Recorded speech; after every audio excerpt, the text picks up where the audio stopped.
الله أكبر الله أكبر الله أكبر لا إله إلا الله الله أكبر الله أكبر ولله الحمد الله أكبر الله أكبر الله أكبر لا إله إلا الله الله أكبر الله أكبر ولله الحمد.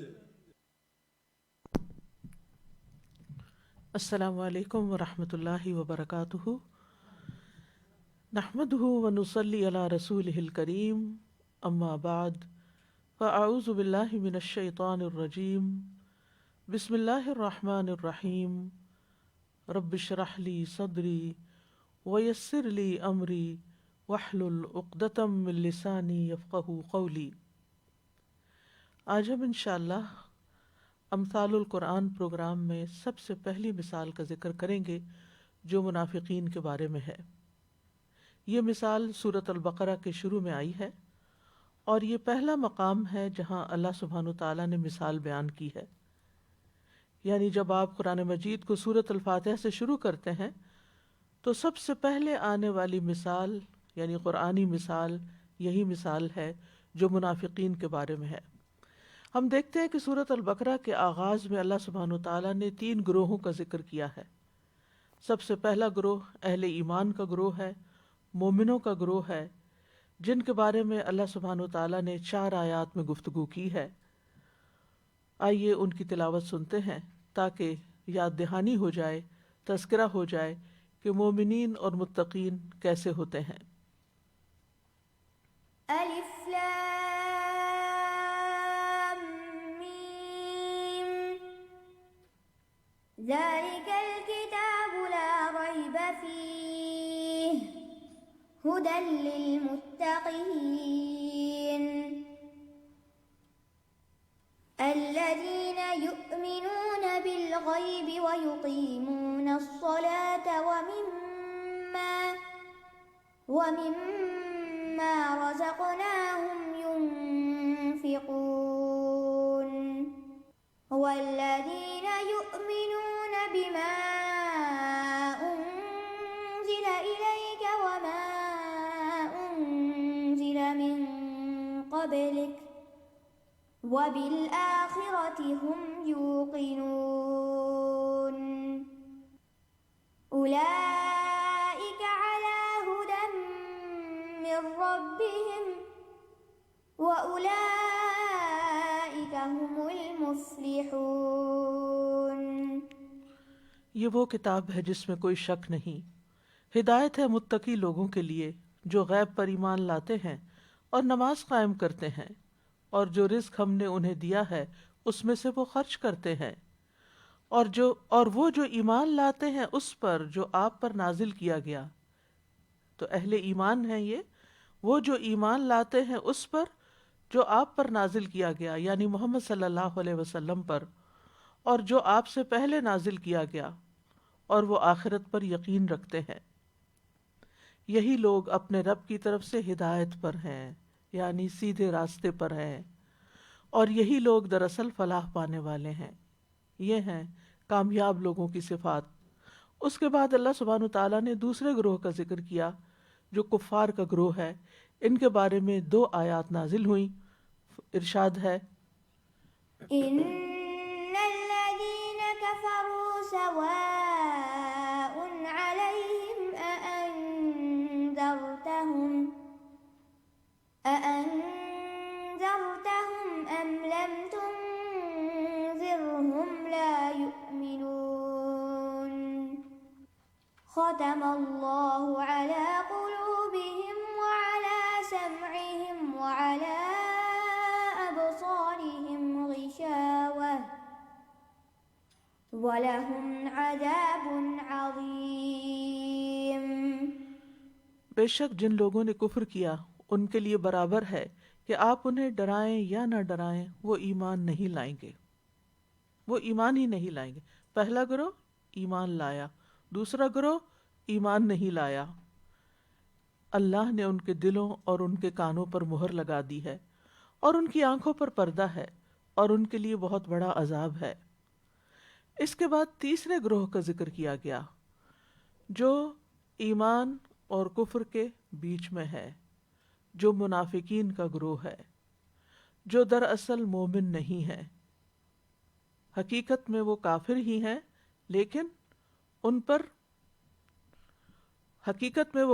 ہیں، لیکن بظاہر وہ ایمان کا اظہار کرتے ہیں۔ تو انہی کی مثال آگے اللہ سبحانہ تعالیٰ نے سمجھائی ہے۔ تو اس سے پہلے کہ ہم مثال کی ڈیٹیل میں جائیں، مثال کو اچھی طرح سمجھیں، پہلے ہم ان کے حالات کو دیکھتے ہیں کہ اللہ سبحانہ تعالیٰ ان کے بارے میں کیا فرماتے ہیں۔ فرمایا وَمِنَ النَّاسِ مَن يَقُولُ آمَنَّا بِاللَّهِ وَبِالْيَوْمِ الْآخِرِ وَمَا هُمْ بِمُؤْمِنِينَ، اور لوگوں میں سے کچھ ایسے بھی ہیں جو کہتے ہیں کہ ہم اللہ اور آخرت کے دن پر ایمان لائے، حالانکہ وہ مومن نہیں ہیں۔ يُخَادِعُونَ اللَّهَ وَالَّذِينَ آمَنُوا وَمَا يَخْدَعُونَ إِلَّا أَنفُسَهُمْ وَمَا يَشْعُرُونَ، وہ اللہ کو دھوکہ دیتے ہیں اور ان لوگوں کو جو ایمان لائے، اور نہیں وہ دھوکہ دیتے مگر اپنے ہی آپ کو، اور وہ اس کا شعور بھی نہیں رکھتے۔ فی قلوبہم مرض، ایک اور ان کی بات بتائے گی، ان کے دلوں کا حال، ان کے دلوں کی کیفیت کہ ان کے دلوں میں ایک مرض ہے۔ فزادہم اللہ مرضا، تو اللہ نے ان کے مرض کو اور زیادہ کر دیا۔ وَلَهُمْ عَذَابٌ أَلِيمٌ بِمَا كَانُوا يَكْذِبُونَ، اور ان کے لیے دردناک عذاب ہے اس لیے کہ وہ جھوٹ بولتے ہیں۔ وَإِذَا قِيلَ لَهُمْ لَا تُفْسِدُوا فِي الْأَرْضِ قَالُوا إِنَّمَا نَحْنُ مُصْلِحُونَ، اور کیا کرتے ہیں وہ؟ اور جب ان سے کہا جاتا ہے کہ زمین میں فساد نہ کرو تو وہ کہتے ہیں ہم تو اصلاح کرنے والے ہیں۔ الا انہم هم المفسدون ولکن لا یشعرون، خبردار بے شک وہی فساد کرنے والے ہیں لیکن وہ شعور نہیں رکھتے۔ گویا منافقین فساد کو اصلاح کہتے ہیں اور پھر فساد کرتے ہوئے ان کو احساس بھی نہیں کہ وہ کتنا غلط کر رہے ہیں، شعور سے خالی ہیں۔ وَإِذَا قِيلَ لَهُمْ آمِنُوا كَمَا آمَنَ النَّاسُ قَالُوا أَنُؤْمِنُ كَمَا آمَنَ السُّفَهَاءُ أَلَا إِنَّهُمْ هُمُ السُّفَهَاءُ وَلَكِنْ لَا يَعْلَمُونَ، اور جب ان سے کہا جاتا ہے ایمان لاؤ جس طرح لوگ ایمان لائے ہیں تو کہتے ہیں کیا ہم ایمان لائیں جس طرح بے وقوف ایمان لائے ہیں؟ خبردار یقیناً وہ خود ہی بے وقوف ہیں لیکن وہ جانتے نہیں ہیں۔ تو گویا ایمان لانے والے ان کی نگاہوں میں بے وقوف ہیں، یہ بھی ان کی ایک عقل کا فساد ہے۔ وَإِذَا لَقُوا الَّذِينَ آمَنُوا قَالُوا آمَنَّا وَإِذَا خَلَوْا إِلَىٰ شَيَاطِينِهِمْ قَالُوا إِنَّا مَعَكُمْ إِنَّمَا نَحْنُ مُسْتَهْزِئُونَ، اور جب وہ ان لوگوں سے ملتے ہیں جو ایمان لائے تو کہتے ہیں ہم ایمان لائے، اور جب اپنے شیطانوں کے پاس تنہا ہوتے ہیں تو کہتے ہیں کہ یقیناً ہم تمہارے ساتھ ہیں، ہم تو صرف مذاق کرنے والے ہیں۔ تو گویا یہ ہے ان کا وہ دھوکہ جو اہل ایمان کو دیتے ہیں کہ ان کے سامنے ان کے بن کے دکھاتے ہیں اور غائبانہ طور پر ان کا مذاق اڑاتے ہیں۔ اللہ یستہزئ بہم ویمدہم فی طغیانہم یعمہون، اللہ ان سے مذاق کرتا ہے اور انہیں ان کی سرکشی میں مہلت دیے جا رہا ہے، وہ بھٹکتے پھرتے ہیں۔ اولئک الذین اشتروا الضلالۃ بالہدی فما ربحت تجارتہم وما كانوا مہتدین، یہی وہ لوگ ہیں جنہوں نے ہدایت کے بدلے گمراہی خریدی تو نہ ہی ان کی تجارت فائدہ مند ہوئی اور نہ ہی وہ ہدایت پانے والے تھے۔ وما كانوا مہتدین، تو جن لوگوں کے یہ حالات ہوں، جن کے یہ ٹریٹس ہوں، جن کی یہ صفات ہوں، ان کے بارے میں اللہ سبحانہ تعالیٰ نے دو مثالیں بیان کی کہ ان کا حال مزید واضح ہو جائے۔ تو فرمایا مثلہم، مثلهم كمثل الذي استوقد نارا فلما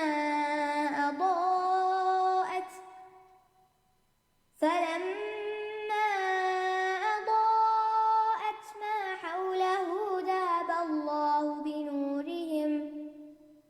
ذهب الله بنورهم وتركهم في ظلمات لا يبصرون۔ صم بكم عمي فهم لا يرجعون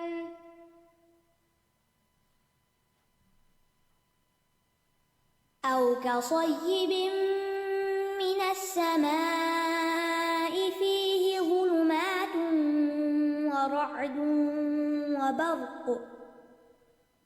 وبرق يجعلون أصابعهم في آذانهم من الصواعق حذر الموت والله محيط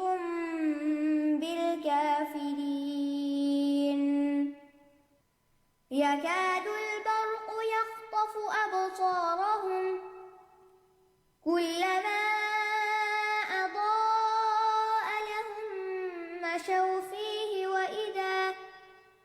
وإذا أظلم عليهم قاموا ولو شاء الله لذهب بسمعهم وأبصارهم إن الله على كل شيء قدير. ان کی مثال اس شخص کی طرح ہے جس نے آگ جلائی، پھر جب آگ نے اس کے ماحول کو روشن کر دیا تو اللہ ان کا نور لے گیا اور انہیں اندھیروں میں چھوڑ دیا، وہ دیکھ نہیں پاتے، بہرے ہیں، گنگے ہیں، اندھے ہیں، پس وہ نہیں لوٹتے. یا ان کی مثال آسمان سے اترنے والی زوردار بارش کی طرح ہے جس میں اندھیرے ہیں اور گرج اور چمک ہے. وہ کڑاکوں کے باعث موت کے ڈر سے اپنی انگلیاں اپنے کانوں میں ڈال لیتے ہیں، اور اللہ کافروں کو گھیرنے والا ہے. قریب ہے کہ بجلی ان کی آنکھوں کی روشنی اچک لے جائے، جب بھی وہ ان کے لیے روشنی کرتی ہے تو وہ اس میں چل پڑتے ہیں، اور جب ان پر اندھیرا چھا جاتا ہے تو وہ کھڑے رہ جاتے ہیں. اور اگر اللہ چاہتا تو ان کی سماعت اور ان کی بصارت کو لے جاتا، بے شک اللہ ہر چیز پر خوب قدرت رکھنے والا ہے. مومنوں کے بارے میں 4 آیات میں بات کی گئی، کفار کے بارے میں 2 آیات میں بات کی گئی، اور منافقین کے بارے میں 13 آیات میں بات کی گئی ہے. یہ 13 آیات منافقین کے اوصاف اور حالات کے بارے میں وارد ہوئی ہیں. اللہ سبحانہ تعالیٰ نے ان کے بارے میں طویل گفتگو اس لیے کی ہے کہ ان کی حقیقت کو کھول کے بیان کرنا بڑا ضروری ہے، کیونکہ منافقت ایک چھپا ہوا روگ ہے. منافقت دل کے اندر ہوتی ہے. منافقت کا بعض اوقات انسان کو خود بھی نہیں پتہ چلتا، اور دوسروں کو تو کچھ نشانیاں یا علامات ہی نظر آتی ہیں، لیکن اصل میں کچھ کہہ نہیں سکتے. یعنی آپ کسی انسان کو منافق کہہ نہیں سکتے کیونکہ آپ کو نہیں پتا کہ وہ اندر سے کیا ہے. تو اس لیے اللہ سبحانہ تعالیٰ نے بہت ڈیٹیل کے ساتھ یہ ساری بات وضاحت کے ساتھ بتائی تاکہ انسان اپنا جائزہ بھی لے اور ایسے لوگوں سے محتاط بھی رہے، ان کی کمپنی سے محتاط رہے، ان کی صحبت سے محتاط رہے کہ کہیں ان کے اثرات انسان پر نہ پڑے اور انسان کے ایمان کو خطرہ لاحق نہ ہو جائے. اس لیے یہ جاننا بے حد ضروری ہے. تو ان کے اوصاف کے آخر میں اللہ تعالیٰ نے حسی اور ظاہری طور پر 2 مثالیں بیان کی ہیں اور حقیقت حال کھول دی. پہلی مثال آگ سے ہے، مثلہم کمثل الذی استوقد نارا، اور دوسری مثال پانی سے متعلق ہے، او کصیب من السماء فیہ ظلمات ورعد وبرق. اسی لیے علماء ان کو ناری اور مائی مثال کہتے ہیں. ناری مثال اور مائی مثال، اردو والا مائی نہیں، عربی کا ماء سے مائی. آگ روشنی کا مواد ہے اور پانی زندگی کا، یعنی روشنی کی بنیاد آگ ہے اور زندگی کی بنیاد پانی ہے. اور اللہ سبحانہ تعالیٰ نے جس وحی کو آسمان سے اتارا ہے وہ دلوں کی زندگی پر اور ان کو روشن کرنے پر مشتمل ہے. یعنی جو وحی آتی ہے وہ انسانوں کے دلوں کو روشن کرتی ہے، اور اسی طرح جو پانی ہے وہ زندگی کا سبب ہے. یعنی ایک چیز انسان کی زندگی کا باعث ہے اور ایک انسان کی روح کی زندگی کا باعث ہے، ایک عمومی زندگی کا باعث اور ایک روحانی زندگی کا باعث۔ یہ وہی جو قرآن ہے اس میں نور ہے اور اس میں دلوں کی زندگی کا سامان ہے۔ یہی وجہ ہے کہ اللہ سبحانہ وتعالیٰ نے وحی کا نام روح رکھا ہے قرآن مجید میں۔ سورۃ الشورى میں آتا ہے وَكَذَلِكَ أَوْحَيْنَا إِلَيْكَ رُوحًا مِّنْ أَمْرِنَا، اور اسی طرح ہم نے آپ کی طرف اپنے حکم سے ایک روح کی وحی کی۔ اور اللہ تعالیٰ نے وحی کا نام نور بھی رکھا ہے، یعنی یہ روح بھی ہے اور نور بھی ہے۔ تو اب ہم پہلی مثال کی وضاحت دیکھتے ہیں۔ اللہ تعالیٰ فرماتے ہیں مثلہم یعنی صفتہم۔ ہم نے پڑھا تھا امثال کی وضاحت میں کہ امثال کی ایک قسم ہوتی ہے جس میں وصف بیان کیا جاتا ہے، تو یہاں منافقین کا وصف بیان کیا جا رہا ہے۔ مثلہم، ہم سے مراد ضمیر منافقین کی طرف لوٹ رہی ہے۔ ان منافقین کی جن کی اوپر بہت سی علامات بیان کی گئی ہیں، ان کی مثال کمثل الذی، اس شخص کی مثال کی طرح ہے، استوقد، جس نے جلائی، نارن، آگ۔ استوقد کا عمومی معنی اوقد کیا گیا ہے، یعنی آگ جلائی۔ پھر سوال یہ پیدا ہوتا ہے کہ اس کو استوقد کیوں کہا گیا، جبکہ بات اوقد سے بھی پوری ہو سکتی تھی۔ تو عربی زبان کا ایک قاعدہ ہے کہ جب کسی فعل کے اندر حروف کا اضافہ ہو جاتا ہے تو معنی کے اندر تاکید پائی جاتی ہے، یعنی واقعی جلائی۔ تو اس میں سین اور تا زائد ہیں، استوقد۔ جیسے اللہ تعالیٰ فرماتے ہیں فاستجاب لهم ربهم، تو اصل میں اجابہم ہے، یعنی جواب دیا، قبول کر لی بات۔ اسی طرح استبان الامر، یہ بان الامر یعنی معاملہ واضح ہو گیا، ٹھیک ہے۔ تو یہ باب تاکید میں سے ہے کہ اوقد کو استوقد کہا گیا ہے، یعنی اس نے خوب روشن کی، یعنی اچھی طرح روشن کر لی، پوری طرح روشن کر لی۔ اور اسی طرح جیسے کہ آپ جانتے ہیں کہ استوقد جو ہے یہ باب استفعال بھی ہے، جس میں طلب کا معنی کیا جاتا ہے، یعنی کسی چیز کو طلب کرنا۔ جیسے استغفر، تو اس نے بخشش طلب کی۔ تو استوقد نارن کا مطلب ہے کسی اور سے مطالبہ کیا کہ وہ اس کے لیے آگ جلا دے، اندھیرا ہے وہ اس کے لیے آگ جلا دے، یا کسی دوسرے سے ایسی چیز مانگی کہ جس کے ساتھ وہ خود آگ جلا لے، ٹھیک ہے۔ یعنی جلائی اس نے خود، لیکن ایندھن کسی سے لیا تو استوقدہ ہو گیا، یعنی کسی سے لے کے آگ جلائی۔ مراد یہ کہ یہ شخص اندھیرے میں تھا، اسے آگ کی سخت ضرورت تھی، تو اس نے کسی کی مدد سے آگ روشن کر لی، یعنی یہ آگ اس کے پاس تیار نہیں تھی، موجود نہیں تھی۔ تو الذی استوقد نارا، لیکن سوال یہ پیدا ہوتا ہے کہ آگے جا کر یہ ضمیر پلورل میں مثلہم کی بات ہوئی تھی، شروع میں اگر ہم دیکھیں، شروع میں اور آگے جا کر دونوں جگہ ایک جماعت اور ایک گروہ کی بات ہو رہی ہے، مثلہم کی بات ہو رہی ہے، اور پھر مثال ایک شخص سے دی جا رہی کہ اس نے آگ جلائی۔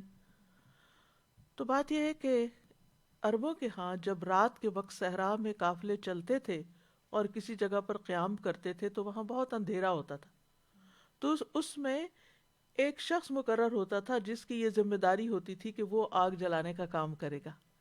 تو اس شخص سے مثال دی گئی، حالانکہ وہ ساری قوم کے لیے یا جتنے لوگ اس کے قافلے کے اندر ہوتے تھے ان سب کے لیے وہ آگ جلانے یا روشنی کرنے کا بندوبست کرتا تھا۔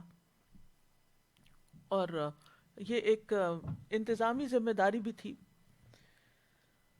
اور اس سے یہ بھی پتہ چلتا ہے کہ کچھ لوگ لائٹ بیئرر ہوتے ہیں، وہ آگے لائٹ لے کے چلتے ہیں، اور بہت سے لوگ ان کو فالو کرتے ہیں، یعنی وہ کینڈل جلا کے آگے آگے جا رہے ہیں۔ اگر آپ نے کبھی اندھیری رات میں سفر کیا ہو، کبھی کسی گاؤں میں جانے کا اتفاق ہوا ہو، تو آپ نے دیکھا ہوگا، مجھے بچپن میں یہ منظر مجھے یاد آ گیا، ایک دفعہ ہم گئے تھے تو وہ اگلا شخص جو ہوتا ہے وہ ایک لالٹین جو ہے وہ لے کے چلتا ہے اور پیچھے سارے اس کے پیچھے چل رہے ہوتے ہیں. تو اس لیے الذی. دوسرا یہ بھی کہا گیا ہے کہ عربی زبان میں بعض اوقات الذی کا لفظ جو ہے الذین کے معنوں میں بھی استعمال ہوتا ہے. بہرحال یہاں مراد یہ ہے کہ ان منافقین کا ایک سردار بھی تھا مدینہ میں جس کے نام سے سب واقف ہیں، اور وہی ان کو گائیڈ کر رہا تھا، وہی ان کو لیڈ کر رہا تھا، اور وہ عبداللہ بن ابی ابن ابی سلول تھا. اور جو وہ کہتا تھا باقی سب لوگ اسی کی مانتے تھے، جس کی مثال آپ جنگ احد میں دیکھتے ہیں کہ عبداللہ بن ابی نے ناراض ہو کر کہ ہماری بات نہیں سنی گئی، اپنے ساتھیوں کو جو 300 کے قریب تھے جنگ میں ساتھ جانے سے روک دیا، اور وہ سارے اس کی بات مان کے پیچھے رہ گئے.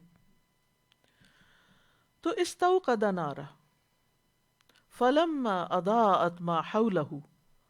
پھر جب اس آگ نے اس کے ماحول کو روشن کر دیا، یعنی جس نے آگ جلائی اس کے ماحول کو اور اس کے ذمے جو کام تھا وہ پورا ہو گیا، ہر طرف روشنی ہو گئی.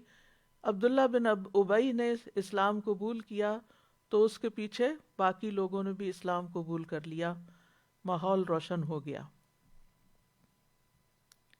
لیکن کیا ہوا؟ ذہب اللہ بنورہم. اللہ ان سب کا نور لے گیا. نور سے مراد روشنی ہے جو کہ کسی روشن چیز کے لیے ہوتی ہے، اور یہ نار سے ماخوذ ہے. آگ کے اندر دو چیزیں ہوتی ہیں، ایک احراق اور ایک اشراق. احراق ہوتا ہے جلانا، اشراق ہوتا ہے روشن کرنا. یعنی آگ دو کام کرتی ہے، جلاتی بھی اور روشنی بھی دیتی ہے. ٹھیک ہے، تو یہاں پر وہ جب جلا رہی تھی، آگ جل رہی تھی، آگ اس نے جلائی، آگ جل پڑی، ہر طرف روشنی ہو گئی. تپش بھی تھی اور روشنی بھی تھی، دونوں چیزیں تھی. اور صحرا میں سردیوں کی رات میں اور عام طور پہ گرمیوں میں آپ دیکھیں کہ راتیں ٹھنڈی ہوتی ہیں، تو انہیں تپش بھی ملی اور روشنی بھی ملی. پھر کیا ہوا کہ یکا یک اللہ سبحانہ وتعالیٰ نے اس آگ کی روشنی لے لی، روشنی چلی گئی. اب باقی کیا رہ گیا؟ تپش، اس کی حرارت ہی رہ گئی، تکلیف دہ چیز ہی رہ گئی. اور جب ایسے اندھیرے میں تپش والی چیز ہو، وَتَرَكَهُمْ فِي ظُلُمَاتٍ، اور ان کو اس نے اندھیروں میں چھوڑ دیا. اب ان کے پاس آگ جلانے کا، روشنی لینے کا کوئی ذریعہ نہیں رہا. اور ظلمات کا لفظ جو ہے ظلمت کی جمع ہے، کئی اندھیرے ہیں. رات کا اندھیرا بھی تھا کیونکہ روشنی کے لیے تو آگ رات کو ہی جلائی جاتی ہے. دن میں روشنی کے لیے آگ نہیں جلائی جاتی. کس کے لیے جلائی جاتی؟ تپش حاصل کرنے کے لیے، کچھ پکانے کے لیے. تو رات کا اندھیرا بھی تھا، پھر اس ماحول کا اندھیرا تھا، خاص طور پر جب فضا میں بادل ہوں تو اور بھی اندھیرا ہوتا ہے، ورنہ تو ستاروں کی کچھ نہ کچھ روشنی ہوتی ہے. تو اندھیروں پر اندھیرا تھا. اور تیسرا وہ سخت اندھیرا جو لائٹ کے اچانک چلے جانے سے ہو جاتا ہے، یعنی وہ شدید اندھیرا ہوتا ہے. ایک اندھیرا ہوتا ہے نا جس سے آپ مانوس ہو چکے ہوتے ہیں، اس میں آپ کی آنکھیں اور کھل جاتی ہیں، آپ کو کچھ نہ کچھ نظر آنے لگتا ہے، یعنی کوئی نہ کوئی سینس کر لیتے ہیں آپ. لیکن رات بھی اندھیری، بادل بھی، اوپر سے جو لائٹ تھی وہ بھی چلی گئی. اب آپ اندازہ لگا سکتے ہیں کہ اندھیرے کا عالم کیا ہے. وَتَرَكَهُمْ فِي ظُلُمَاتٍ لَا يُبْصِرُونَ. اب وہ دیکھ ہی نہیں پا رہے، ان کو کچھ بھی نظر نہیں آ رہا. انتہائی اندھیرے میں ہے، انتہائی غفلت میں ہے، انتہائی مصیبت میں ہے، انتہائی مشکل میں ہے. اور اوپر سے سمن، بہرے ہیں، سن نہیں سکتے. سم جو ہے اسم کی جمع ہے. یہ وہ شخص ہوتا ہے جس کی سماعت کھو گئی ہو، یعنی بہرا ہو گیا ہو. بکمن، بول نہیں سکتے. ابکم کی جمع ہے. یہ وہ شخص ہوتا ہے جو کلام کرنے سے عاجز ہو، بات نہیں کر سکتا، کہ وہ حق کے ساتھ بول نہیں سکتا. امیون، اعمیٰ کی جمع ہے. یہ ظاہری آنکھوں کے نابینا ہونے کے لیے بھی بولا جاتا ہے اور دل کی بصیرت سے نابینا ہونے کے لیے بھی بولا جاتا ہے. تو اب کیا ہے، ایک تو ویسے اندھیرا ہے، اوپر سے ان کی سماعت بھی نہیں ہے، بصارت بھی نہیں ہے، اور بول بھی نہیں پا رہے. اب آپ سوچئے ان کا حال کیا ہوگا. اگر وہ ایک قدم بھی بڑھائیں گے تو جلتی آگ پہ، جلتے انگاروں پہ، وہ انگارے جن کی روشنی چلی جاتی ہے اور وہ راکھ کے اندر ہوتے ہیں، وہ کتنے خطرناک ہوتے ہیں. وہ نظر نہیں آتے، لیکن اگر اس پہ پاؤں پڑ جائے آپ کا تو اللہ اکبر. اب ان کا حال یہ ہے کہ بالکل اندھیروں میں ہے، اندر بھی اندھیرے ہیں، باہر بھی اندھیرے ہیں. فہم لا یرجعون، اب یہ کبھی بھی اسلام کی طرف نہیں لوٹیں گے، نہ یہ توبہ کریں گے، نہ وہ نصیحت حاصل کریں گے. اب آپ اندازہ لگا سکتے ہیں کہ منافقت کتنی شدید چیز ہے، جس میں کیونکہ دیکھنے کے لیے انسان کو باہر کی روشنی بھی چاہیے ہوتی ہے اور آنکھ کی روشنی بھی چاہیے ہوتی ہے. اگر ان دو روشنیوں میں سے ایک چلی جائے تو کیا ہوتا ہے، انسان نہیں دیکھ سکتا. یعنی اگر ماحول میں اندھیرا ہو تو چاہے آپ کی آنکھیں پرفیکٹ ہوں، آپ نہیں دیکھ سکتے، اور اگر آپ کی آنکھیں نابینا اور باہر چاہے سورج نکلا ہو تو آپ نہیں دیکھ سکتے. یہاں مصیبت کیا آئی کہ دونوں ہی نہیں ہے، نہ باہر کی نہ اندر کی، کچھ بھی نہیں. ٹوٹلی لاسٹ، ٹوٹلی خسارے میں، کہ جدھر بھی جائیں گے نقصان ہی اٹھائیں گے. کوئی عمل قبول نہیں، کسی قسم کی کوئی خیر نہیں. اور وہ اپنے آپ کو بڑے سمارٹ سمجھتے ہیں، جیسے کہ پچھلی آیات میں وہ منافقوں کے سرداروں سے جا کے کہتے ہیں ہم تمہارے ساتھ ہیں. یہود کے سرداروں سے بیسیکلی طاغوتوں سے جا کے کہتے تھے کہ ہم تو ایسے ہی مسلمانوں کو دھوکہ دے رہے ہیں، اصل میں تو ہم تمہارے ساتھ ہیں. تو بہرحال ان منافقین کی حالت کو ایسے گروہ کے ساتھ تشبیہ دی گئی ہے جو اندھیری رات میں کسی جنگل وغیرہ میں ہو، اور اس میں سے ایک شخص نے حرارت اور روشنی حاصل کرنے کے لیے آگ جلائی، پھر آگ خوب روشن ہو جانے کے بعد بجھ گئی، اور اب وہ اندھیروں میں بیٹھے ہیں اور کئی اندھیرے جمع ہو گئے ہیں اور آگ کی صرف حرارت باقی ہے اور کچھ بھی نہیں. تو یہی منافق کا حال ہے.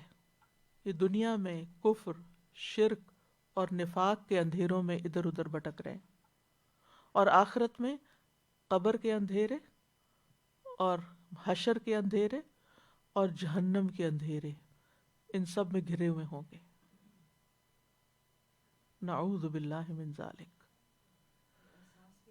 اور احساس بھی نہیں ہے، شعور بھی نہیں ہے کہ وہ کس طرف بھاگے جا رہے ہیں.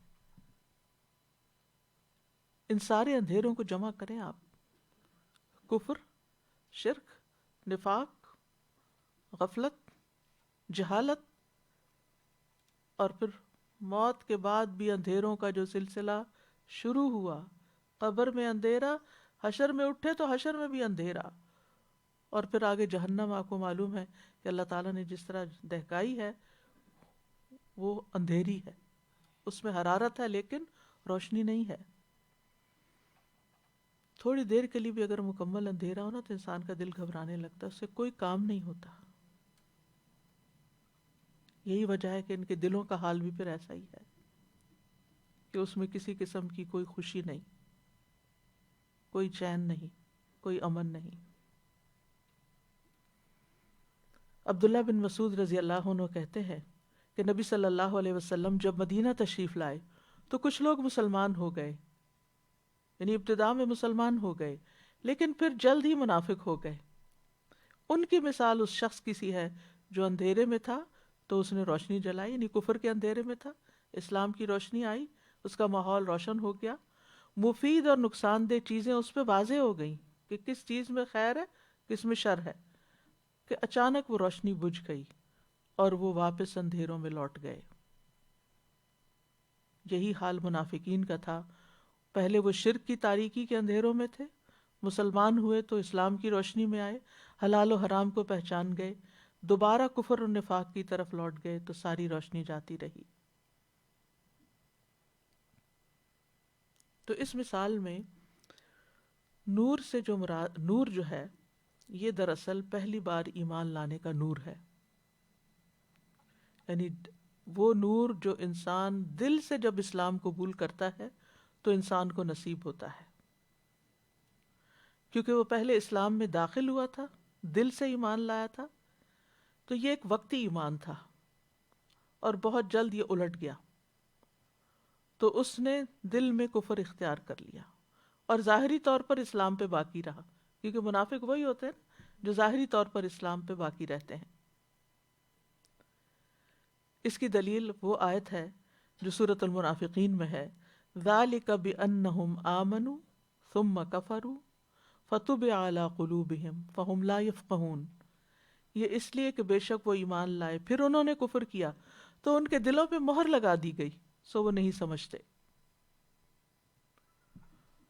اور یہ جو ماحول روشن ہوا تھا ان کا اسلام لانے کی وجہ سے، تو وہ اسلام سے ملنے والے فوائد تھے، یعنی اسلام لانے کے بعد وہ مسلمان ہونے کے جو دنیاوی فائدے تھے وہ اس وقت حاصل کر رہے تھے، جب اندر کفر چلا گیا تو باہر جو اسلام لانے کے فائدے تھے وہ انہیں کچھ نہ کچھ حاصل بعد میں بھی رہے، کہ انہیں قتل نہیں کیا گیا، ان کا مال محفوظ رہا، ان کی عزت و آبرو محفوظ رہی، ان کو مسلمانوں سے امن رہا، مسلمانوں کے گھروں میں شادیاں بھی کی انہوں نے، اور مسلمانوں کو جو وار بوٹی وغیرہ ملتی تھی اس میں سے بھی کچھ حاصل کر لیا، لیکن یہ وقتی فائدے تھے، مرنے کے بعد کسی قسم کا کوئی فائدہ انہیں نہ ہوگا، کیونکہ لا الہ الا اللہ کا نور ان سے بجھ گیا، چلا گیا۔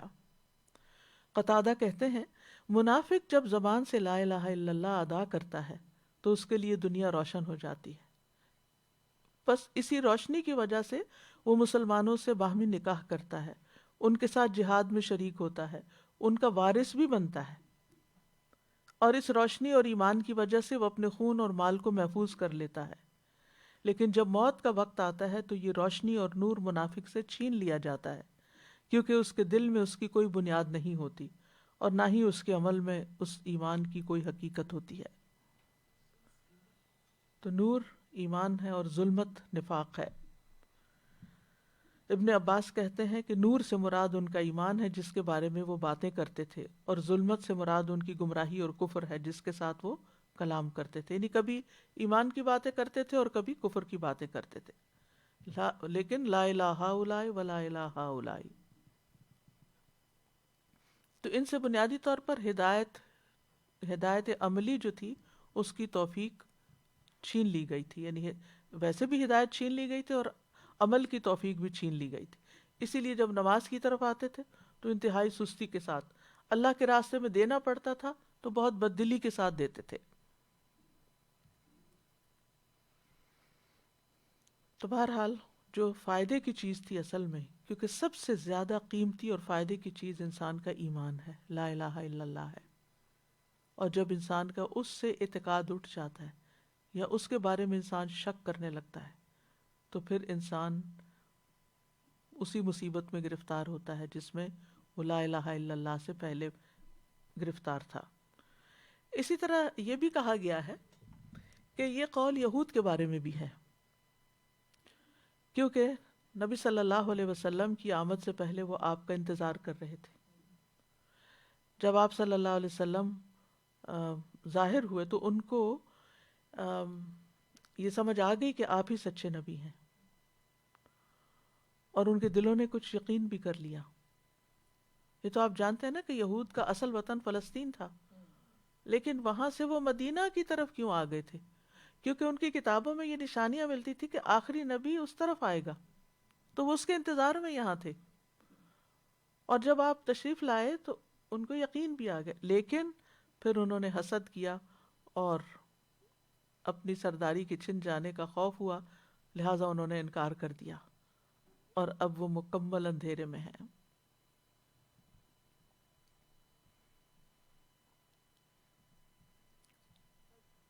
جی ہاں، سوال کیجیے۔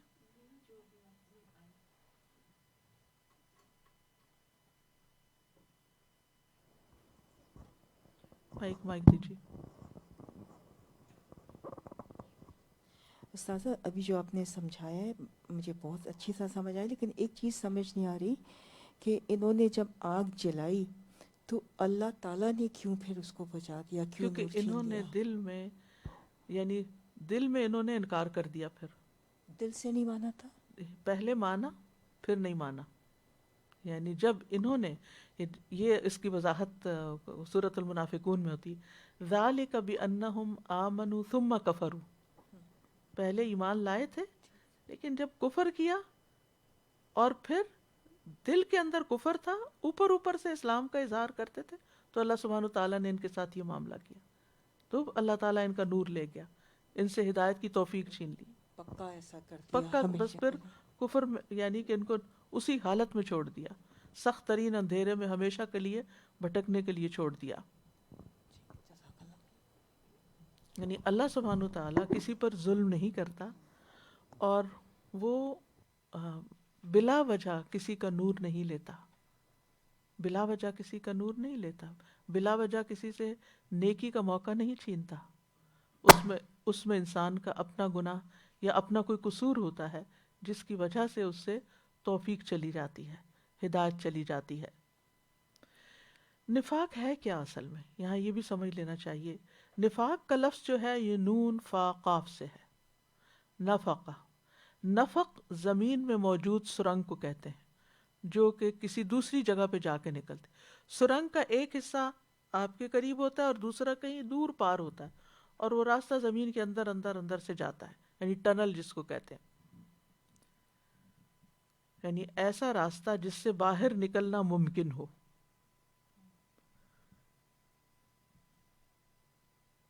ایک قول یہ ہے کہ ان کو منافق کا نام اس لیے دیا گیا کیونکہ وہ جنگلی چوہے کی طرح ایک خفیہ راستہ بناتا ہے جو لوگوں سے مخفی ہوتا ہے. جنگلی چوہا اپنے خفیہ راستے میں، جسے النافقہ کہتے ہیں، داخل ہوتا ہے. اس کے علاوہ اس کا ایک اور راستہ بھی ہوتا ہے جسے القاصعہ کہتے ہیں، جسے وہ دوسروں کے لیے ظاہر کرتے ہیں. یعنی ایک اس کا اپنا خاص راستہ ہوتا ہے اور ایک وہ جو دوسروں کو دکھانے کا ہوتا ہے. جب اسے پوشیدہ سوراخ سے ڈھونڈا جائے تو وہ ظاہری سوراخ سے باہر نکل جاتا ہے. جب پھر وہ خفیہ سوراخ میں داخل ہوتا ہے اور ظاہری سوراخ سے نکل جاتا ہے، یا ظاہری سوراخ سے داخل ہوتا ہے اور چھپے ہوئے سوراخ سے باہر نکل جاتا ہے. آپ کو کبھی ہیمسٹر رکھنے کا یا دیکھنے کا اتفاق ہوا ہو کہ کس طرح وہ اندر راستے بنا رہے ہوتے ہیں، اور وہ ان کا جو رہنے کا طریقہ ہوتا ہے وہ بھی اوپر آپ کو کم ہی نظر آئیں گے، وہ اندر ہی کچھ کاروائیاں کر رہے ہوتے ہیں. تو اسی طرح منافق بھی جو ہیں وہ اندر سازشوں کے جال پھیلاتے رہتے ہیں، اور اسلام اور مسلمانوں کے خلاف اور دین کے خلاف کوئی نہ کوئی چالیں چلتے رہتے ہیں. اور اسی طرح ایک راستے سے اسلام میں داخل ہوئے اور دوسرے راستے سے باہر نکل گئے. زبان کے ساتھ ایمان کا اظہار کیا اور دل میں کفر کو چھپا کے رکھا. تو ان کی اندر اور باہر کی، ظاہر اور باطن کی جو کیفیت ہے اس میں فرق ہوتا ہے. یعنی ظاہر میں کچھ ہوتے ہیں، باطن میں کچھ ہوتے ہیں.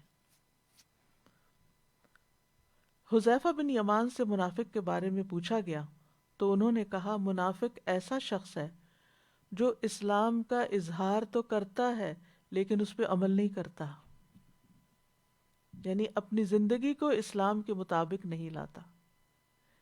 اور اس کو علماء نے عملی نفاق بھی کہا ہے.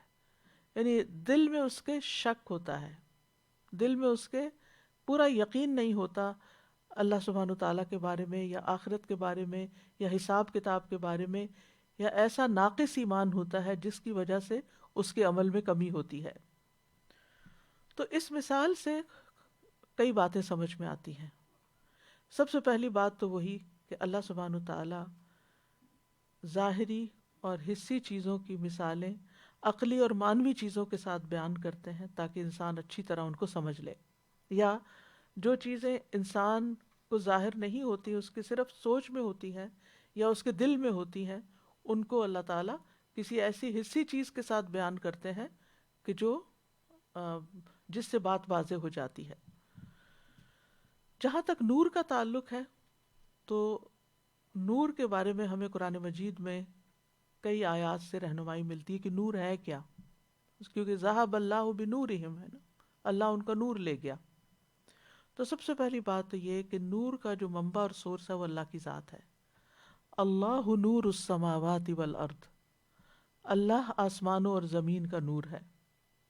رسول اللہ صلی اللہ علیہ وسلم جب تہجد کے لیے کھڑے ہوتے تو یہ دعا پڑھا کرتے تھے، اللہم لک الحمد انت نور السماوات والارض ومن فیہن. اے اللہ تیرے ہی لیے سب تعریف ہے، تو آسمانوں اور زمین اور ان میں موجود تمام مخلوق کا نور ہے. یعنی ہر ایک کو جو رہنمائی ملی ہے وہ تیرے سے ہی ملی ہے. مثلاً ایک چیونٹی کو دنیا میں کیا کرنا ہے، کیا میں نے اور آپ نے سکھایا اس کو، یا وہ خود سے خود سیکھیے؟ تو نور ہدایت اس کی بھی ایک ہدایت ہے، الذی خلق کل شیء ثم ہدا. تو یہ ہدایت کا نور جو ہے یہ اللہ ہی کی طرف سے آیا ہے. پھر اللہ سبحانہ وتعالیٰ کا کلام یعنی قرآن مجید بھی نور ہے. سورۃ المائدہ میں آتا ہے قد جاءکم من اللہ نور وکتاب مبین، بے شک تمہارے پاس اللہ کی طرف سے ایک نور اور واضح کتاب آئی ہے جس کے ساتھ اللہ ان لوگوں کو جو اس کی رضا کے پیچھے چلے سلامتی کے راستوں کی طرف ہدایت دیتا ہے، اور انہیں اپنے حکم سے اندھیروں سے روشنی کی طرف نکالتا ہے، اور انہیں سیدھے رستے کی طرف ہدایت دیتا ہے. کعب بیان کرتے ہیں قرآن کو لازم پکڑ لو، کیونکہ قرآن عقل کی تیزی، حکمت کی روشنی اور علم کا سرچشمہ ہے. یعنی اس سے بھی نور ہدایت ہمیں ملتا ہے. اللہ کا دین بھی نور ہے. تو ذہب اللہ بنورہم، اللہ ان سے نور لے گیا، یعنی ان کا دین اسلام وہ لے گیا ان سے، تو وہ مسلمان نہیں رہے اب منافق. ٹھیک ہے. قرآن مجید میں اللہ کے اس نور یعنی دین کے لیے لفظ جو استعمال ہوتے ہیں سورۃ الصف میں آتا ہے یریدون لیطفئوا نور اللہ بافواہہم واللہ متم نورہ ولو کرہ الکافرون. وہ چاہتے ہیں کہ اللہ کے نور کو اپنی پھونکوں سے بجھا دیں، اور اللہ اپنے نور کو پورا کر کے رہنے والا ہے اگرچہ کافروں کو کتنا ہی ناگوار کیوں نہ ہو. تو اللہ کا دین بھی نور ہے، اللہ کی شریعت نور ہے. رسول اللہ صلی اللہ علیہ وسلم نے فرمایا میں تمہیں روشن شریعت پر چھوڑ رہا ہوں جس کی رات بھی اس کے دن کی طرح روشن ہے، جس کی رات بھی اس کے دن کی طرح روشن ہے. یعنی بالکل واضح ہدایات ہیں ہمارے دین میں. پھر اللہ سبحانہ و تعالیٰ اپنے دوستوں کو اندھیروں سے نور کی طرف لاتا ہے. یعنی اللہ تعالیٰ ایمان والوں کو اندھیروں سے نکال کے نور کی طرف لاتا ہے. اللہ ولی الذین آمنوا یخرجہم من الظلمات الی النور. اللہ ایمان والوں کا دوست ہے، وہ انہیں اندھیروں سے نکال کر نور کی طرف لاتا ہے. اور وہ لوگ جنہوں نے کفر کیا ان کے دوست باطل معبود ہیں، طاغوت ہیں، وہ انہیں روشنی سے نکال کر اندھیروں میں لاتے ہیں. تو اب آپ دیکھیے کہ اگر ایک لیڈر غلط رستہ اختیار کر لیتا ہے تو فالوور بھی اس کے پیچھے بھٹک جاتے ہیں. اسی لیے طاغوت کا لفظ سرکش لیڈرز کے لیے بھی استعمال ہوتا ہے کہ جو کثیر تعداد کو اپنے پیچھے گمراہ کر لیتے ہیں. انبیاء کے ذریعے اللہ تعالیٰ اندھیروں سے روشنی کی طرف لوگوں کو لاتے ہیں. سورۃ ابراہیم میں آتا ہے وَلَقَدْ أَرْسَلْنَا مُوسَىٰ بِآيَاتِنَا أَنْ أَخْرِجْ قَوْمَكَ مِنَ الظُّلُمَاتِ إِلَى النُّورِ. اور بلا شبہ یقیناً ہم نے موسیٰ کو اپنی نشانیاں دے کر بھیجا کہ اپنی قوم کو اندھیروں سے روشنی کی طرف نکالیں. پھر اسی طرح رسول اللہ صلی اللہ علیہ وسلم کے بارے میں آتا ہے رسولا یتلو علیکم آیات اللہ مبینات لیخرج الذین آمنوا وعملوا الصالحات من الظلمات الی النور. ایک ایسا رسول جو تمہیں اللہ کی واضح آیات پڑھ کر سناتا ہے تاکہ ایمان لانے والوں اور نیک عمل کرنے والوں کو تاریکیوں سے نکال کر روشنی کی طرف لائے. اسی طرح ایمان بھی نور ہے، ایمان بھی نور ہے. ابن عباس کہتے ہیں زنا کرتے ہوئے اس زانی سے ایمان کا نور اٹھا لیا جاتا ہے.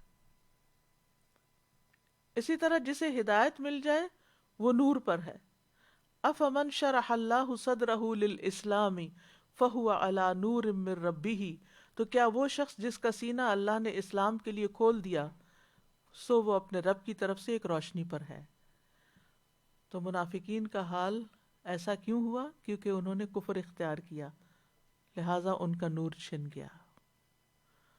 تو کفر، انکار اللہ کا، اس کے رسولوں کا، اس کی کتابوں کا، آخرت کا، یہ ایسی چیز ہے جس کے بعد انسان کے اوپر ہدایت کی راہ گم ہو جاتی ہے، کیونکہ جب اس کا ٹرسٹ ہی نہیں رہا، نہ اللہ پر، نہ اس کے رسول پر، نہ اس کی کتاب پر، پھر وہ ہدایت کہاں سے حاصل کرے گا؟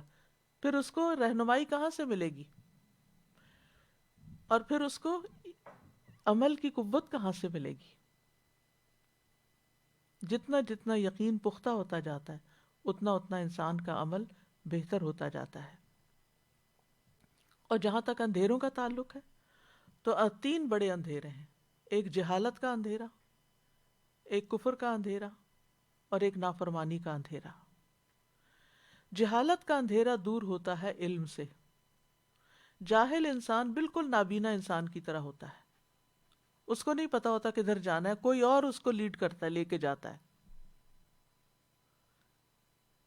اسی طرح کفر کی تاریکی ایمان کی روشنی سے ہی دور ہوتی ہے، اور جہاں تک فسق یا نافرمانی کی تاریکی ہے تو یہ اطاعت سے دور ہوتی ہے۔ یعنی جہالت کے مقابلے میں علم، کفر کے مقابلے میں ایمان، اور نافرمانی کے مقابلے میں اطاعت اور استقامت۔ ایمان روشنی ہے اور منافق کے پاس یہ روشنی نہیں ہوتی، اور اس روشنی کے مختلف درجات بھی ہیں، جیسے مومنوں کے درجات ہوتے ہیں اور اندھیروں کے بھی درجات ہیں۔ اس مثال کے اندر آپ نے دیکھا کہ نور مفرد استعمال ہوا اور ظلمات جمع استعمال ہوا ہے۔ اہل علم کہتے ہیں کہ حق کا راستہ ایک ہی ہوتا ہے، سیدھا راستہ ایک ہی، سچائی ایک ہی ہے، صراط مستقیم ایک ہی ہے، اللہ تک پہنچنے کا راستہ ایک ہی ہے، اور اس کے بغیر جب تک اس راستے پہ آپ نہ چلو آپ اللہ تک نہیں پہنچ سکتے، جبکہ باطل کے راستے بہت سارے ہیں۔ اسی لیے اللہ تعالیٰ فرماتے ہیں وَأَنَّ هَذَا صِرَاطِي مُسْتَقِيمًا فَاتَّبِعُوهُ وَلَا تَتَّبِعُوا السُّبُلَ، اور یہ کہ بے شک یہی میرا سیدھا راستہ ہے، اس پہ چلو اور دوسرے راستوں پہ نہ چلو، یعنی سیدھا راستہ نہ چھوڑو۔ تو جب انسان کی زندگی میں ایمان آتا ہے، نور قرآن آتا ہے، اطاعت کا نور آتا ہے، تو نہ صرف یہ کہ انسان کا باطن روشن ہو جاتا ہے، انسان کا ظاہر بھی روشن ہو جاتا ہے، وہ نور اس کے چہرے پر بھی آتا ہے، وہ نور اس کو ہر مشکل میں امید دلاتا ہے۔ ایسا انسان مایوسی کی زندگی نہیں بسر کرتا، وہ اللہ پہ توکل رکھتا ہے، اللہ سے اچھی امید رکھتا ہے۔ مومن کے ہر حال میں خیر ہوتی ہے، اس کو تکلیف پہنچتی ہے وہ صبر کرتا ہے، وَالصَّبْرُ ضِيَاءٌ، صبر بھی روشنی ہے۔ اور اگر اس کو اچھی کوئی نعمت ملتی ہے تو وہ شکر کرتا ہے، اور شکر سے جو اس کو خوشی ملتی ہے تو یہ بھی ایک روشنی ہے۔ تو نور کے ملنے سے انسان کی بے چینی اور بے قراری ختم ہو جاتی ہے، انسان تحفظ محسوس کرتا ہے، امن محسوس کرتا ہے۔ نور کی وجہ سے مومن کا کردار اور سیرت بھی روشن ہوتی ہے، وہ نہ صرف یہ کہ خود رہنمائی حاصل کرتا ہے، وہ دوسروں کے لیے رہنمائی کا ذریعہ بن جاتا ہے۔ مومن نہ صرف یہ کہ خود خیر سمیٹتا ہے، وہ دوسروں کے لیے خیر عام کرتا ہے، وہ ہر ایک کے لیے خیر خواہ ہوتا ہے، وہ دوسروں کے سامنے بھی ان کا خیر خواہ ہے اور ان کی بیک پر بھی ان کا خیر خواہ ہوتا ہے، کیونکہ فَهُوَ عَلَى نُورٍ مِّن رَبِّهِ۔ اس کے برعکس اندھیرے کے نقصان کیا ہوتے ہیں کہ انسان کو پریشانی اور خوف ملتا ہے۔ أَوَمَنْ كَانَ مَيْتًا فَأَحْيَيْنَاهُ وَجَعَلْنَا لَهُ نُورًا يَمْشِي بِهِ فِي النَّاسِ كَمَن مَّثَلُهُ فِي الظُّلُمَاتِ لَيْسَ بِخَارِجٍ مِّنْهَا، کیا وہ شخص جو مردہ تھا پھر ہم نے اسے زندہ کیا اور اس کے لیے ایسی روشنی بنا دی جس کی مدد سے وہ لوگوں میں چلتا پھرتا ہے. تو مومن نور ایمان کے ساتھ دنیا میں رہتا ہے، اس کو ہوپ ہوتی ہے، امید ہوتی ہے، اور اس کی زندگی چاہے مشکلات میں گھری بھی ہو پھر بھی پرسکون ہوتی ہے. لیکن منافق کو روشنی کا فائدہ نہیں ہوا، کیونکہ فلما اضاءت ما حولہ، جب اس نے اپنا ماحول روشن کر دیا، زندگی حرکت میں آئی، تو ان کا ایمان چلا گیا. ذہب اللہ بنورہم، ان کی روشنی چلی گئی اور حرارت رہ گئی اور تپش رہ گئی. یہاں ایک اور چیز بھی یاد رکھیے کہ نور اور ضیاء دونوں لفظ اس آیت میں استعمال ہوئے ہیں. فلما اضاءت ما حولہ ذہب اللہ بنورہم، اس نے ماحول کو روشن کیا اور اللہ ان کا نور لے گیا. یہ نہیں کہا اللہ ان کا ضوء لے گیا، بلکہ نور لے گیا. مطلب یہ ہے کہ جو ضیاء ہوتا ہے نا، وہ نور سے روشنی حاصل کرتا ہے. جیسے سورج، چاند جو ہے، والقمر ضیاء قرآن میں آتا ہے نا، کہ چاند کو روشن بنایا، تو چاند جو ہے اس کی اپنی روشنی نہیں، وہ روشنی لیتا ہے. تو اس ماحول میں روشنی نہیں تھی، آگ جلانے سے روشنی ہوئی، لیکن اللہ نور لے گیا. یہ کیسے ہوا؟ یہ کیوں ہوا؟ یعنی اللہ سبحانہ و تعالی نے ان سے توفیق بھی لے لی، ہدایت بھی لے لی، ایمان لے لیا، اور ان کا ساتھ چھوڑ دیا. اللہ کی معیت ختم ہو گئی. ٹھیک ہے، یعنی اصل جو سورس تھا ضیاء کا بھی، وہی چلا گیا. کیونکہ قرآن مجید میں آتا ہے ان اللہ مع المتقین، ان اللہ واللہ مع الصابرین. تو جو منافق ہوتا ہے نا، اس کو یہ معیت حاصل نہیں ہوتی، اللہ کا ساتھ نصیب نہیں ہوتا، انسیکیور ہوتا ہے، اللہ کی تائید نہیں ہوتی اس کے ساتھ، اس کو صبر کی توفیق نہیں ہوتی، اس کو شکر کی توفیق نہیں ہوتی، وہ محسن نہیں ہوتا، احسان کی توفیق نہیں ہوتی. اچھا، اسی طرح آپ دیکھیے کہ اس نے تو نار جلائی تھی، اللہ نور لے گیا. نار نہیں لے گیا، نور لے گیا. یعنی آگ کے، جیسے پہلے میں نے بتایا کہ دو فائدے ہوتے ہیں نا، ایک اس کی روشنی ہوتی ہے اور ایک اس کا جلانا ہوتا ہے. تو وہ اس کی روشنی لے گیا، یعنی نور لے گیا، اس کا جلانے کا ایلیمنٹ وہیں رہا، اور وہ کفر میں، شک میں، بے چینی میں، قلق میں، اضطراب میں بھٹکتے پھرتے ہیں. اب سوال یہ پیدا ہوتا ہے کہ اتنی کھول کے یہ مثال اللہ تعالیٰ نے ہمیں کیوں سمجھائی ہے؟ اس میں ہمارے لیے کیا سبق ہے؟ ہمارے لیے سبق یہ ہے کہ جب ہمیں قرآن سے ہدایت ملے، ہمیں اللہ نے بچپن سے اسلام اور ایمان کی توفیق دی، تو ہمیں اس پر استقامت اختیار کرنی چاہیے، اس سے منحرف نہیں ہونا چاہیے. یہاں یہ مثال اس شخص کی ہے جو اسلام سے کفر کی طرف جاتا ہے یا دین سے انحراف اختیار کرتا ہے، ہدایت کے بعد گمراہ ہو جاتا ہے. کتنے لوگ ایسے ہیں کہ جو قرآن پڑھتے ہیں، ان کی زندگیوں میں ایک تبدیلی آتی ہے، اور پھر کچھ عرصے کے بعد وہ واپس اسی جاہلیت میں لوٹ جاتے ہیں جس میں وہ قرآن پڑھنے سے پہلے تھے. ان کی زندگیاں بالکل ویسی ہی ہو جاتی ہیں جیسے پہلے تھی، گویا ان کی زندگی میں کبھی قرآن آیا ہی نہیں تھا، ہدایت آئی ہی نہیں تھی، انہوں نے کبھی دین سیکھا ہی نہیں تھا. تو اس میں بہت ڈرنے کی بات ہے کہ انسان ایسا کوئی کام نہ کرے کہ جس سے، یا ایسی کمپنی اختیار نہ کرے، یا کسی ایسے شخص کو فالو نہ کرے کہ جو اس کو بھٹکا دے. توحید کی خالص دعوت قرآن کے اندر موجود ہے، اور بہت سے لوگ قرآن پڑھ کر بھی شرک کے کام کر رہے ہوتے ہیں، کیونکہ کہیں اور سے بھٹک گئے، کسی اور نے بہکا دیا، تو اللہ نے ان کی روشنی لے لی. اور پھر اس بات سے بھی ڈرنا چاہیے کہ یہ اندھیرا جو دنیا میں دلوں پہ چھایا، یہ کوئی معمولی نہیں ہے.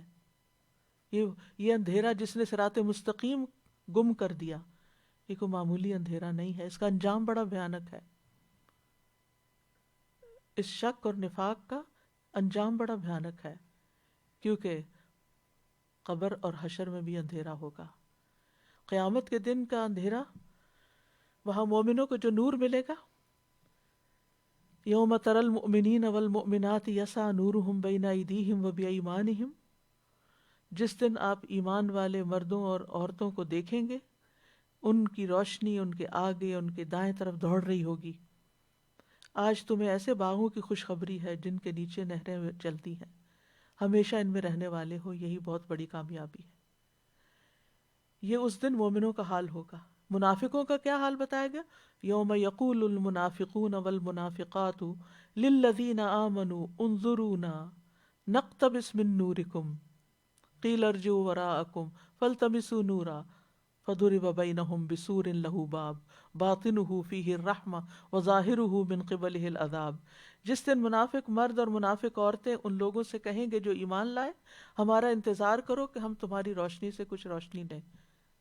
یعنی دنیا میں جیسے ہم تمہارے ساتھ رہتے تھے، الم نکم معکم، تمہارے ساتھ ہی رہتے تھے نا، تو وہ مسلمانوں کی مدد کے ساتھ سروائیو کر رہے تھے، ان کی پروٹیکشن میں جی رہے تھے.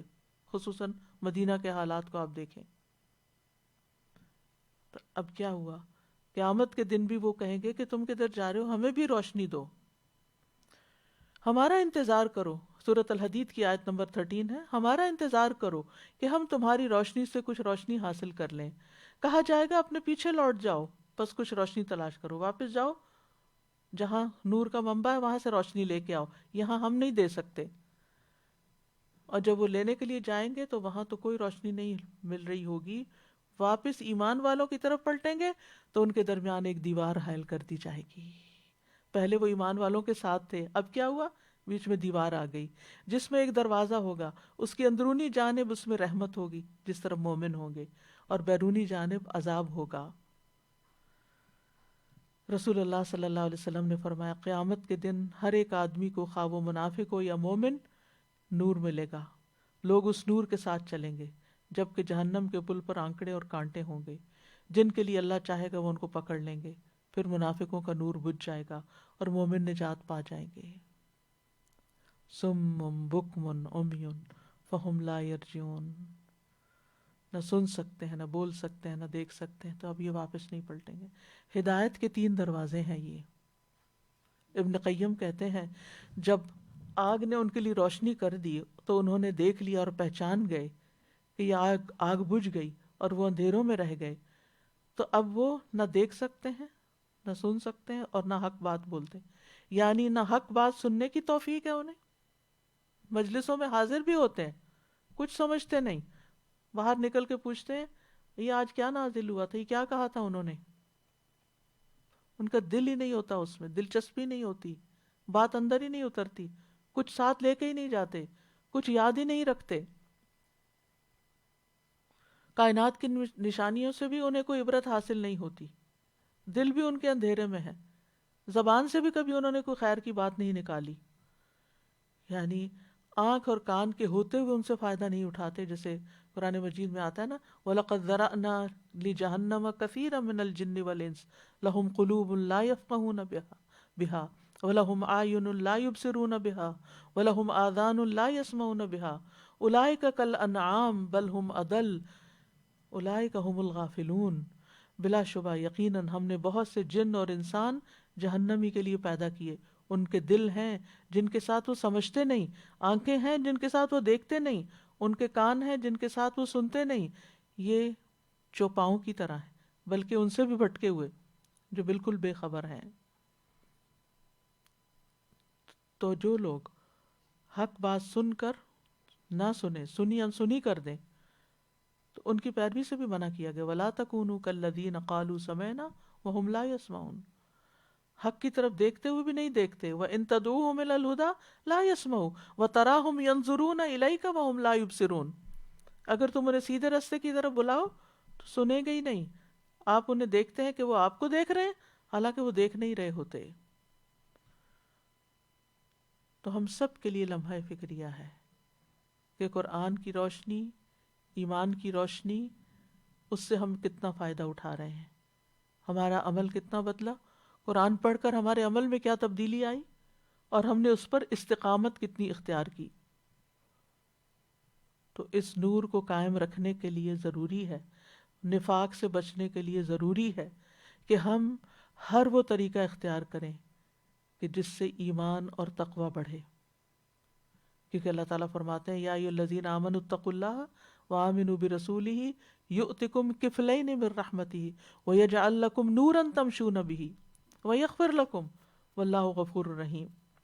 اے لوگو جو ایمان لائے ہو، اللہ سے ڈرو اور اس کے رسول پر ایمان لاؤ، وہ تمہیں اپنی رحمت سے دوہرا حصہ دے گا اور تمہیں ایسی روشنی دے گا جس کے ذریعے تم چلتے رہو گے۔ تو تقوی اور ایمان اور پھر اس کی پیروی، پھر اسی طرح وہ اعمال جو روشنی کا سبب ہوں گے، جس میں خاص طور پر اچھی طرح وضو کرنا۔ اچھا وضو ہوتا ہے تو نماز بھی اچھی ہوتی ہے۔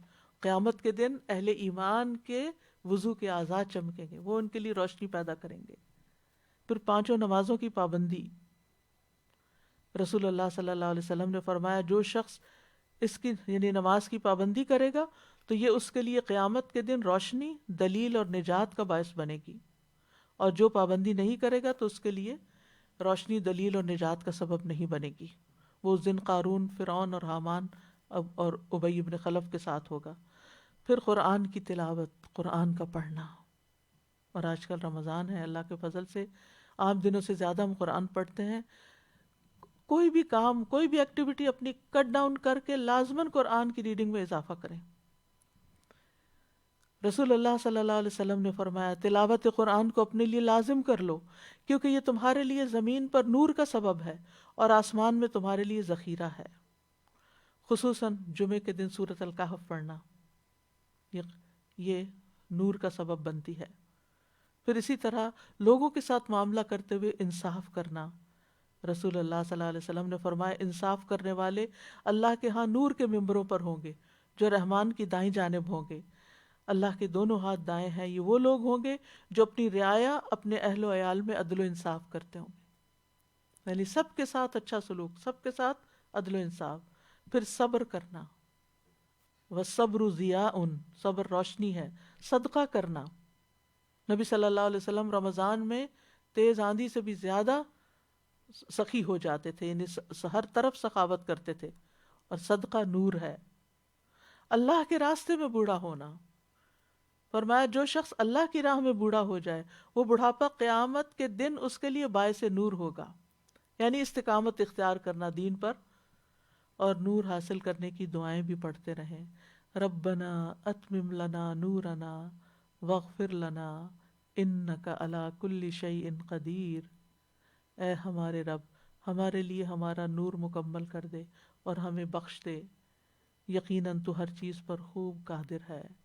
اللہم اجعل فی قلبی نورا وفی لسانی نورا واجعل فی سمعی نورا واجعل فی بصری نورا واجعل من خلفی نورا ومن امامی نورا واجعل من فوقی نورا ومن تحتی نورا اللہم اعطنی نورا۔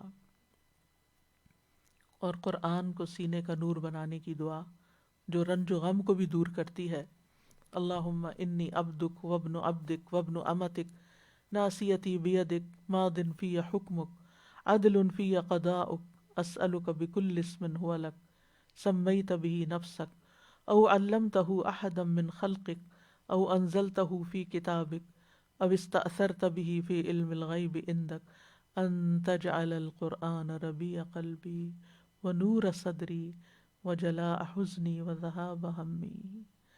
اے اللہ تو ہم سب کو نور عطا کر، اور اس نور کو ہمیشہ کے لیے ہم پر باقی رکھ، اور اس نور کی روشنی میں ہم دنیا میں بھی ہدایت پر رہیں، ہماری قبریں بھی روشن ہوں، حشر کے دن بھی روشنی ہو، پل صراط پر بھی روشنی ہو، اور روشن جنتوں میں ہم تیرے چہرے کا دیدار کر سکیں۔ وآخر دعوانا ان الحمد للہ رب العالمین۔ اللہ ہم سب کو منافقت سے بچا کے رکھنا، ہمارے دلوں کو شک سے بچا کے رکھنا، کفر سے بچا کے رکھنا، اللہ تعالیٰ ہر بیماری سے بچا کے رکھنا۔ جزاکم اللہ خیرن. اگر آپ میں سے کوئی سوال کرنا چاہے موسٹ ویلکم, کوئی کمنٹ کرنا چاہے موسٹ ویلکم. بارک اللہ فیکم. جی ان کو دیجیے مائک.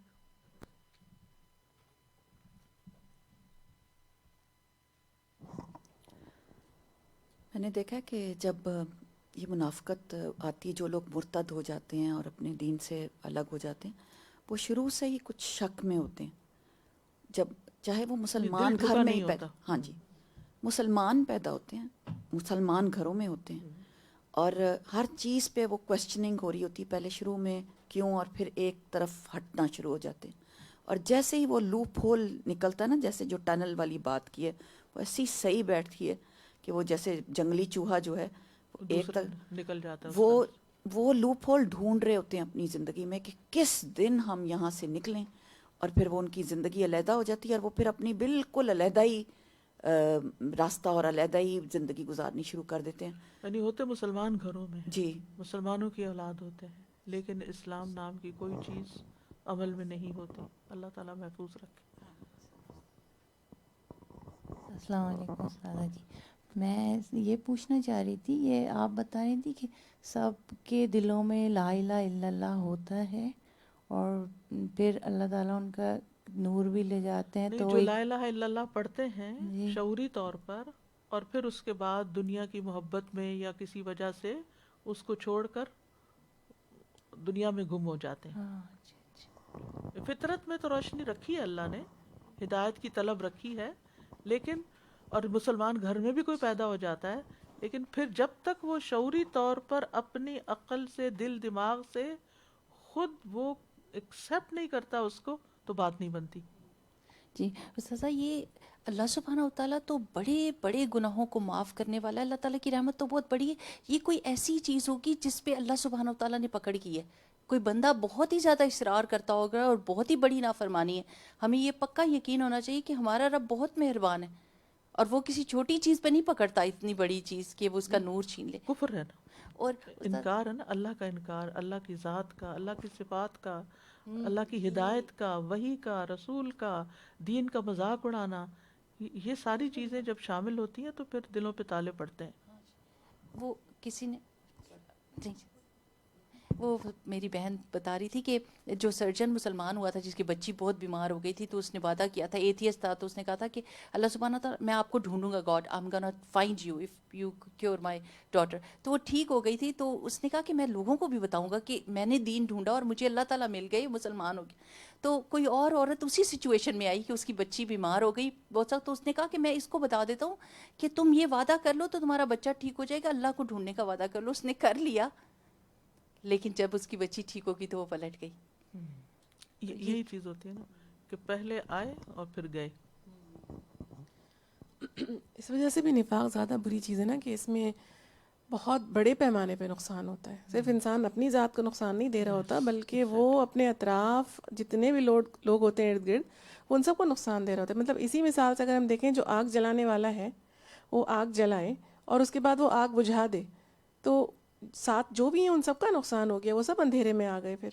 تو اس لیے اللہ سبحانہ و تعالیٰ اس کو ظاہر بھی کر دیتے ہیں. اور واقعی دوسری چیز یہ مجھے سمجھ آئی کہ ہم اپنے دل کے اوپر بعض دفعہ بڑا زوم کرتے ہیں, بڑا اس کو اپنے آپ کنٹرول میں سمجھتے ہیں, لیکن وہ ہمارے کنٹرول میں ہوتا نہیں ہے. اس کے اندر جو بھی چیز ہے اللہ تعالیٰ کو پورا اختیار ہے, وہ جب چاہے اسے باہر اس کو پھیر دیں, اس کو ظاہر اسی کر لیے دیں. دعا کرنی چاہیے, ربنا لا تزغ قلوبنا بعد اذ ہدیتنا.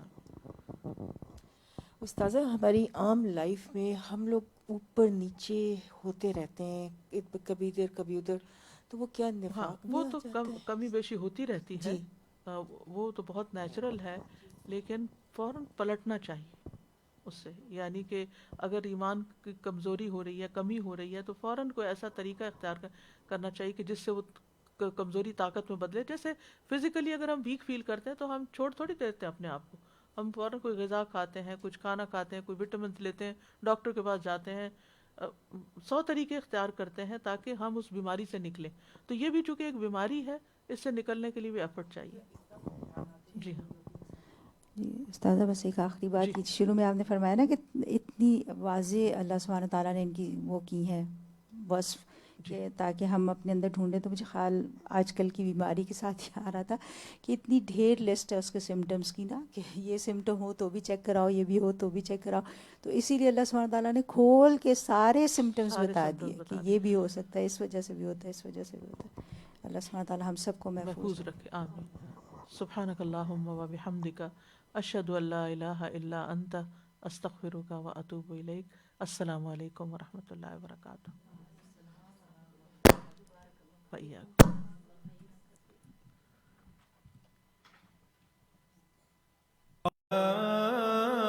آل إبراهيم إنك حميد مجيد. اللهم بارك على محمد وعلى آل محمد كما باركت على إبراهيم وعلى آل إبراهيم